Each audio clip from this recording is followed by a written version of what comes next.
Hey everybody, today we are going to be going over the new fun Lunar New Year events for 2022.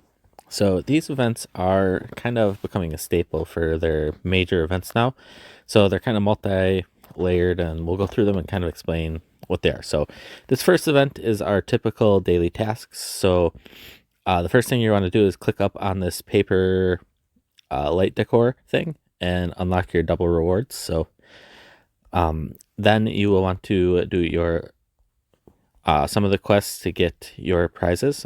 Your goal is to try to get these presents, but you're definitely going to want to get everything. So the next event is the Spring Festival event. So what happens is once you collect those little Chinese lanterns, you will go to the Spring Festival and it will unlock your layers, pretty much standard with all their events where you unlock things.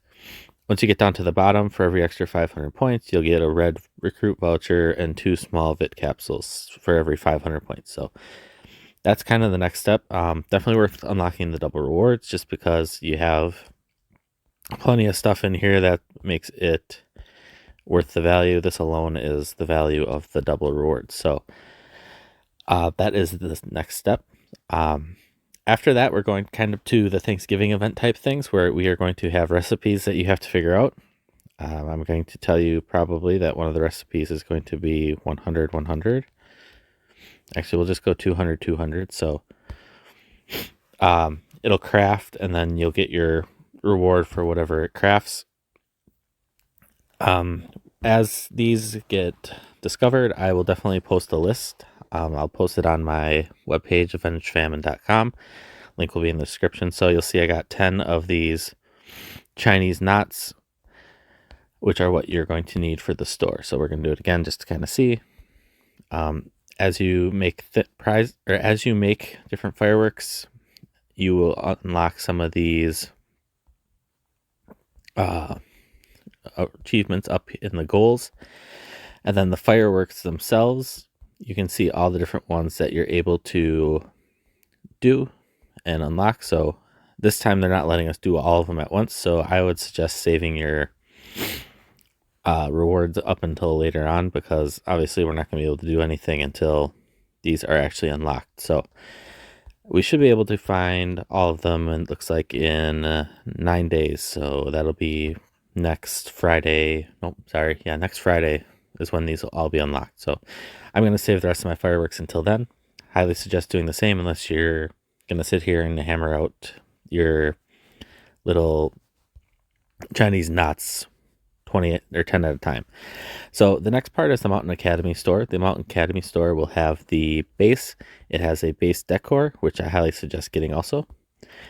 It has an orange equipped supply chest. So something I suggest about that is, this doesn't have the pulse jammer in it, but also just kind of a heads up. If you have one orange equipment, gonna probably almost guarantee you're gonna get another chance at getting an orange supply chest or equip chest before you even make your next orange one. Unless you're a big spender, those take quite a while to make. So having too many laying around just kind of is a waste. Something newer and better might come out before then. So just kind of think about the rewards you take and if they're actually going to be useful for you now, or if you'll have another chance at them sometime before then. The bases are up here at the top, so you can get the level 1 base for 99 knots and the level 2 base for 599. The base I'm kind of torn about. A 10% HP buff isn't a lot. 10% damage increase is quite a bit, but when you think of some of the other bases that you're comparing it with, it's not really a ton, especially if you're starting to talk about like the VN1 on defense or just kind of the usefulness of this. This seems more like it's going to be like a PvE base where you pop it on to go blast the world boss or pop it on after you use your Shadow Dragon skill to hit droid or something. Holding bonuses are lower than normal and then 1% decreased damage taken. All stats add up at the end of the day, so anything holding is good, but those are definitely low too. For this being a free base, it gives everybody a chance to get a base, so that's nice, but they definitely could have made the level 2 a bit better because that's not going to be easy to obtain per usual. Then you have the Neon store. So this is your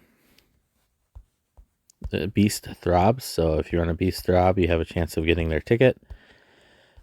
And in there, you can use your tickets to get various things. If you'll notice up here at the top, you have a 2022 lunar chest where you can get 100 of those Chinese knots.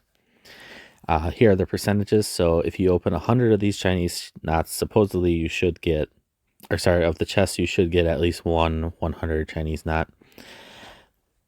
Do I believe the odds? No, but those are the odds. So, other than that, that kind of sums up all these events. There's not a lot of other things, just the wrap up of the other events. So that's kind of these, 4 or 5 events kind of put together.